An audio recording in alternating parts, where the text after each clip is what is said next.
before we get deep into our studies here and all the tracks and the exercises, I'd like to take some time to talk about what the philosophy behind this course is.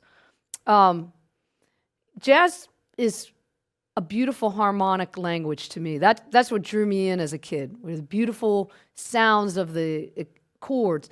And I remember at one point when I was a student at Berkeley, I was practicing all my arpeggios, what we would call 4-part chords. So major 7 arpeggios, minor 7 arpeggios, dominant 7 arpeggios. So I was practicing all those so faithfully and had a really good discipline in that. And then I read this Larry Carlton article, and he talked about something called the super arpeggio. And I almost lost my mind. I thought, how many hours do I need extra? Can I get a few extra in the day? Because I'm already practicing my basic arpeggios. But then when I sat down and I really looked at what he was talking about, and he said this is what Wes Montgomery called it.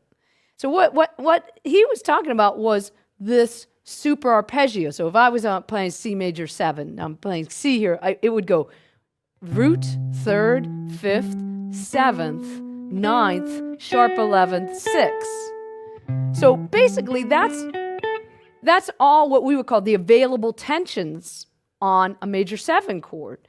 And I thought, holy heck, I got to practice now super arpeggios? But actually, you don't. And I figured out that I didn't. That by practicing all my basic arpeggios, I was practicing the super arpeggio. It's just a matter of figuring out new relationships to that chord. Because if we break down, that's what I just played for you. The C, E, G, B, D, F sharp, A. Actually, what that is a C major 7. If I play it from here, and this looks crazy, but just so you can kind of hear it out. 1, 3, 5, 7. But really, if you start from the E, that's E minor 7 over C. So that makes C major 7, 9. So if I know, oh, cool, if I know a minor 7 arpeggio, and I play it from the 3rd, or you could think of as playing the 3 chord in the key of C, then the bass player plays C. I only have to play my basic arpeggio. Now we hear C major 7, 9. But then, what about those other notes? So I took it the next step further and said, wow, okay, G, B, D, F sharp. Hey, dang it, that's a G major 7 chord. Or as a chord voicing or an arpeggio. So the bass player plays C, because the bass player is the boss. The bass player is going to play that C. And I play G major 7. The sound that we take away from that, or this upper structure, all these beautiful sounds on top of it, is in relationship to C. I got the 5th, the 7th, the 9th, and sharp 11. So wow, if I play any G major 7 chord or arpeggio over C, that sound is C major 7, 9, sharp 11, or our Lydian major 7 chord, which is really that beautiful sound that I always loved about jazz, right? So now if we take it another step, so I could start. What if I start my from the 7th, right? I could continue that idea, and I keep building up. Oh wow. B minor 7, those notes, B, D, which is 9, sharp 11 to 6, that's a B minor 7 over C. Oh man, so if I play a minor 7 from 7, because at that point, like I was shedding all my 4-part chords. Let me play that. If I know that, but I play it in relation to C major 7, so I play a minor 7 arpeggio or chord from the 7th, the sound that makes is C major 7. So I got 7, 9, sharp 11. Wow, that's all of them. Cool. So, wow, let me continue with that. Let me keep building up on that.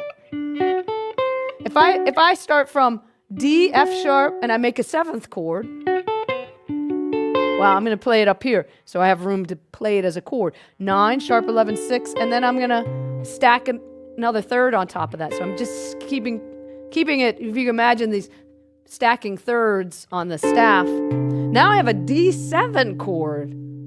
wow, I could play a D7 chord over C, and I'll get 9, sharp 11, 6, and I get the root.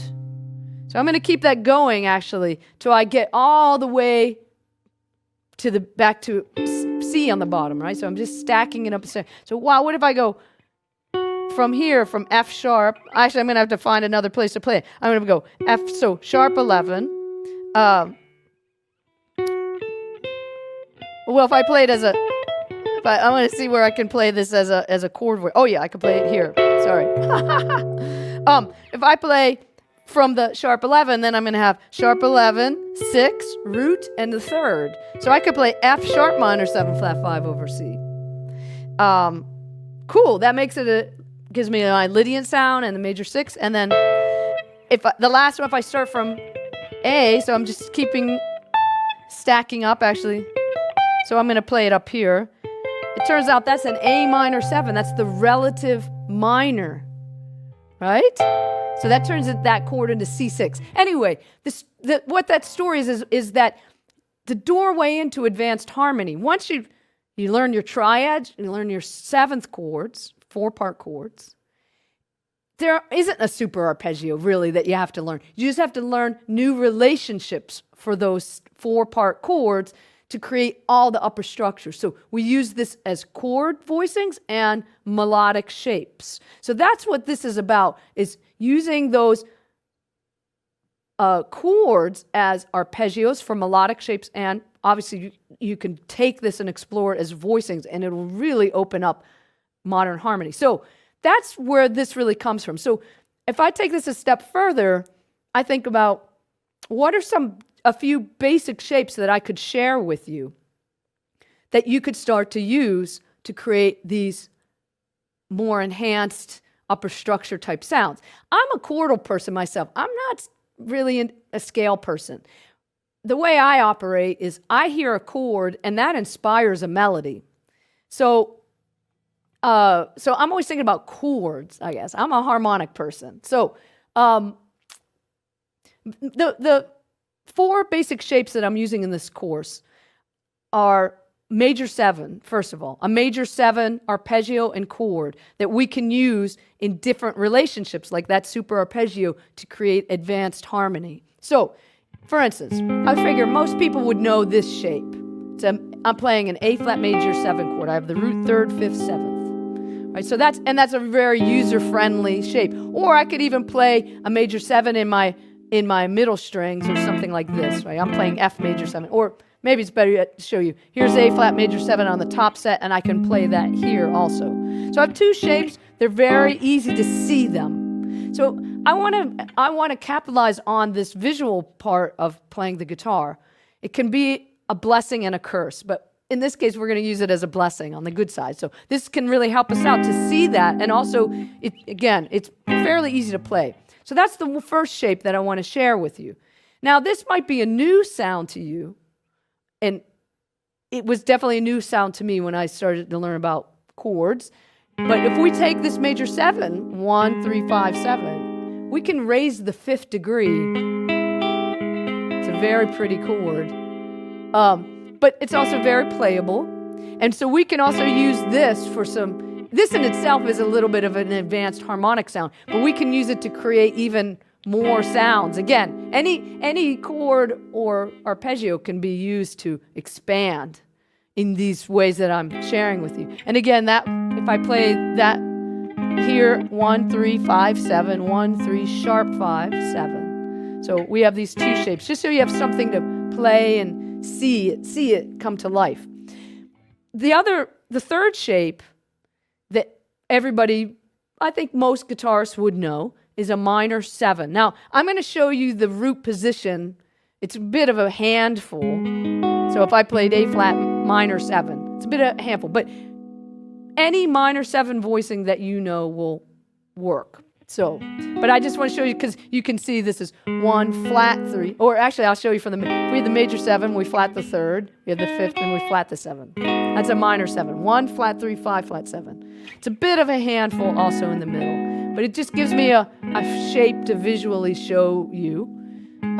So 1, here's our major 7, 1, 3, 5, 7. flat the third, 5, flat 7. So that's the third shape that we're going to use in this course. And then this might be a new sound. So I've taken my major 7 chord and enhanced it, moving the 5th up, major 7 sharp 5. Now we have this minor 7 shape. And then if we raise the 7th, we have minor major 7, which is, again, another more modern sound, though it's very common in pop music. Think of Stairway to Heaven. It's one place where you hear it. And also Latin music, Brazilian music, salsa.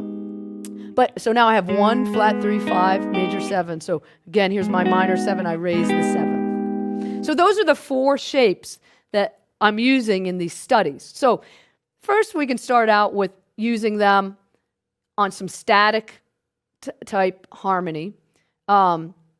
Thinking about what are all the substitutions I can use. So obviously I showed you on that major 7 chord, you have all those extensions, right? I could play, obviously if I had C major 7, I could play C major 7, E minor 7 off of the 3rd. I could play G